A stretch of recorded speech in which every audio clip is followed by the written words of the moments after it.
name is Robert Aaron Collins, and I'm here to do some poetry. I was told that I should probably do a disclaimer before this poem, but I fucking decided not to. I guess saying that it was suggested that I should is the disclaimer in itself, so win-win. Alright, what came first, the chicken or the egg? Here's a harder question. What usually comes first, the pregnancy or the engagement?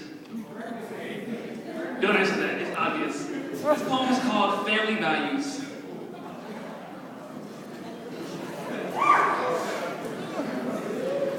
America the beautiful, a land so great and free, built by coked-up presidents funded by slavery. America the proud, where no man can be too ill. Sad thing about this country is that people have free will.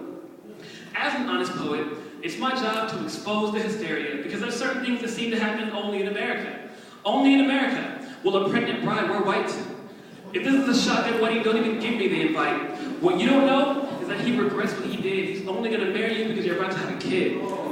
And the child wasn't planned. I can say that without doubt. The two of you didn't plan on starting a family. You just assumed he'd pull out. Stupid. It hurts to hear this. It hurts to hear this. I can tell by your face. No ring upon your finger, just a scar below your waist. And then we celebrate. And then we celebrate. That's where I draw a line in the sand. Imagine a world where you couldn't have a baby shower if the baby wasn't planned.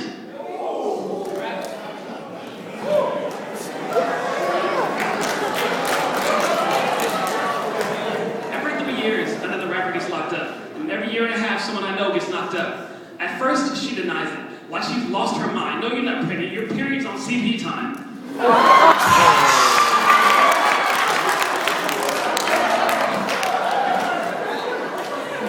When she starts to show, she bullshits like it happened on purpose. Really, an unplanned shot for great sex? Tell me, was it worth it? Will his life be that perfect? Will you be able to provide it when he turns 18? Will he have the tools to survive? Not likely.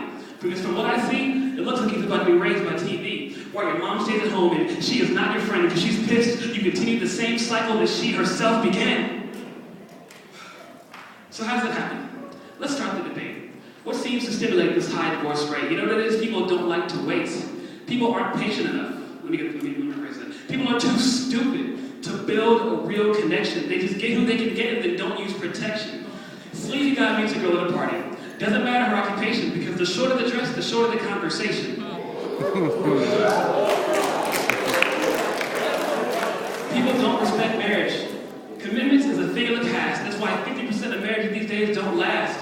Another thing is that people get together for the wrong reason. Just wait, this summer is going to be breakup season. The stats will change. I'm single, it's official. I can't find a good guy. Maybe you're just too superficial.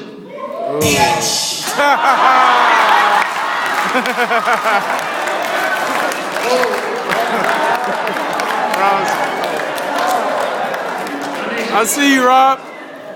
There's certain things you have to have to get your girl's attention. So right now, let's just say I'm on a relationship suspension. Oh. When someone grows up without a father, sometimes you just know. Some guys plant their seed but don't stay to watch the buds grow. So a guy will live his life with a chip on his shoulder, and the girl usually dates guys that are significantly older. Sound familiar?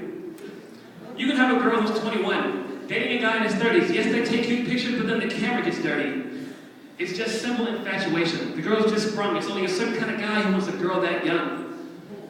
The family unit is breaking down. Only dedicated parents can fix it. It takes 2 to tango, but only 1 to raise a misfit. If your parents are divorced, you are not alone. Half of us in this room were raised in a broken home. The sad stories of life. Sometimes I don't even bother to console someone who has issues with their father. Never publicly insult your father. No matter what you've been through, because every time you insult your father, you're exposing the kind of men that your mom is into. So if your dad's a deadbeat, don't play the victim, because he's your dad because your mom picked him.